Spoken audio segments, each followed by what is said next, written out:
Truck house. एक गांव में सुशील कुमार नाम का व्यक्ति रहता था। उसकी एक बेटी थी तारा। इकलौती बेटी होने के कारण सुशील कुमार तारा को बहुत लाड़ प्यार से पालता था। शादी के लिए विचौला बहुत सारे रिश्ते लेकर आया, पर सुशील कुमार को कोई भी रिश्ता पसंद नहीं आया। वो कहता था कि उसे घर जमाई चाहिए। तब शादी का विचौला बहुत दहेज की लालच दी, पर कोई आपके घर जमाई बनने के लिए तैयार नहीं है साहब। ऐसा ही रहा तो आपकी बेटी की शादी होने से रही। सुशील कुमार, अरे शादी नहीं हुआ तो कोई बात नहीं, लेकिन मेरी बेटी मेरे आंखों से दूर नहीं होनी चाहिए, बस कह दिया।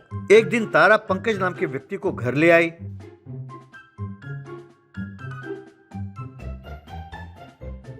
पिताजी, पिछले 1 साल से हम दोनों एक दूसरे से प्यार करते हैं। मैं इनके अलावा और किसी से शादी नहीं करूंगी। मैं तो इन्हें सिर्फ आपसे मिलाने के लिए लाई हूँ, आपकी परमिशन लेने के लिए नहीं। मैं भी आपसे बहुत प्यार करती हूँ पिताजी, लेकिन इसका मतलब ये नहीं कि मैं जिंदगी भर आपके साथ कुंवारी बनकर रहूंगी।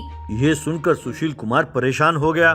सुशील कुमार, ठीक है बेटे, तुम्हें ये पसंद है तो मुझे तुम्हारी शादी से कोई एतराज नहीं, लेकिन तुम दोनों को शादी के बाद इसी घर में रहना होगा। तब पंकज, ना ना, घर जमाई बनकर रहूं? नहीं नहीं, अगर मैंने ऐसा किया तो मेरे बिरादरी में मेरी नाक कट जाएगी। सच तो ये है कि मैं अपने घर में भी नहीं रहना चाहता। मैं नहीं चाहता कि सास बहू में लड़ाई हो। मेरी इच्छा ये है कि हम दोनों अपना अलग घर बसाएं और कभी कभार माँ बाप से, सास ससुर से मिलकर आया करें। तब सुशील कुमार को एक उपाय सूझा। सुशील कुमार, तो ठीक है, पर मेरी एक शर्त है। मैं शादी के अवसर पर तुम दोनों को एक घर खरीद कर दूंगा। तुम दोनों को उसी घर में रहना होगा। तुम दोनों और किसी घर में नहीं रह सकते। अगर तुम्हें ये मंजूर है तो मुझे तुम्हारी शादी मंजूर है। पंकज, ये तो बहुत अच्छी बात कही आपने। हम अपने घर में रहेंगे, किराए के घर में नहीं रहेंगे। ये शर्त कैसे हुआ बाबूजी? ये तो वरदान है।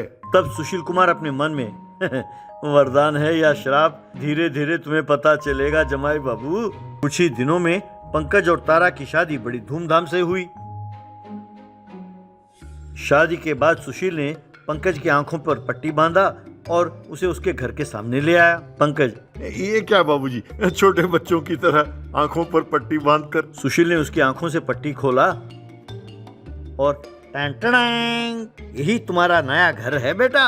उसने आंखें खोली तो देखा कि सामने एक ट्रक हाउस था। उसे देखकर पंकज अपने दांतों तले उंगली दबाने लगा। सुशील, यही है बेटा मेरी ओर से तुम्हारे शादी का तोहफा, तुम्हारा अपना घर, कहकर वहाँ खड़े एक व्यक्ति को दिखाते हुए, यही है तुम्हारा घर का नया ड्राइवर। इसका नाम मोटूलाल है। ये हर रोज सवेरे तुम्हारे ट्रक हाउस को चलाते हुए पड़ोसी गांव ले जाएगा जहां तुम्हारा दफ्तर है। तुम्हारी ड्यूटी खत्म होते ही ये इस ट्रक को वापस मेरे घर के सामने ले आएगा। तुम्हें अपने माँ बाप से मिलने जाना हो या सैर सपाटे के लिए, तुम अपना घर अपने साथ ले जा सकते हो। कहीं कोई होटल में कमरा लेने की जरूरत भी नहीं पड़ेगी।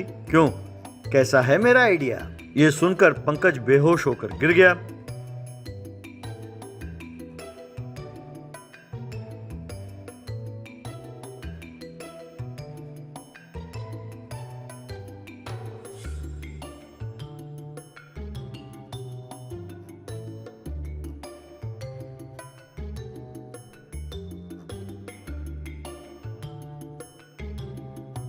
अगले दिन सवेरे पंकज और तारा उस ट्रक में चढ़े। मोटूलाल उस ट्रक को चलाने लगा।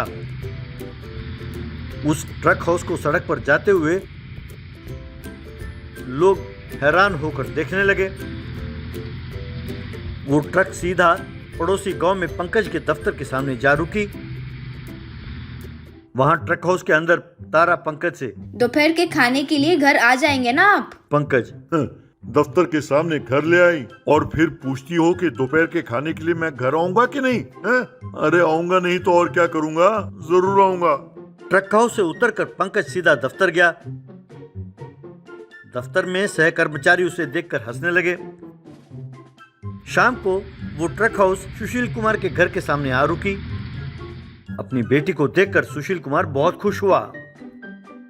पंकज, ये क्या बाबूजी, मैं घर जमाई बनने के लिए माना नहीं तो मेरे घर को अपने घर के सामने ले आए हैं? सुशील बेटा, तुम पिताजी के प्यार को क्या जानो। वैसे इस ट्रक हाउस के जो फायदे हैं वो तुम्हें धीरे धीरे पता चलेगा बेटा। एक दिन पंकज और तारा सैर करने के लिए उस ट्रक हाउस में गए। जाने से पहले पंकज तारा से, देखो, वहाँ जाकर मैं इस ट्रक हाउस में नहीं रहने वाला। एक बढ़िया सा रिसोर्ट में जाकर रहेंगे। इस तरह वो एक गांव गए। पंकज रिसोर्ट को फोन करते हुए, क्या कोई कमरा खाली नहीं है? अब क्या करें? कहकर उसने फोन काट दिया। पंकज तारा से, लानत है, लेक व्यू रिसोर्ट में एक भी कमरा खाली नहीं है। मैंने सोचा कि इस गांव के झील को देखते हुए 2 दिन आराम से बिताएंगे। मेरे सारे प्लान में पानी फिर गया। तब मोटू, आप चिंता क्यों करते हैं सर, हमारे पास लेक व्यू घर है ना सर। यूं उन्होंने उस ट्रक हाउस को झील के किनारे खड़ा किया।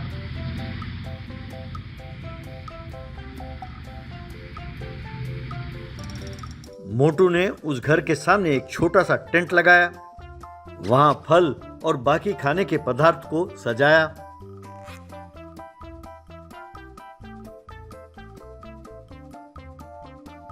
वहां पंकज और तारा कुर्सियों में बैठकर झील के नजारे का आनंद लेने लगे।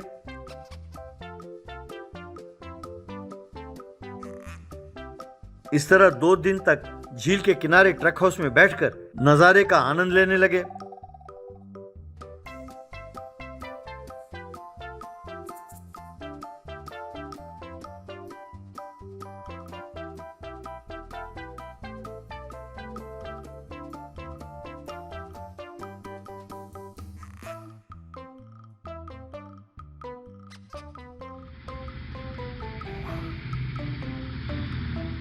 घर लौटकर पंकज और तारा ने सुशील कुमार को धन्यवाद कहा। पंकज, आपकी सोच की दाद देता हूँ बाबूजी।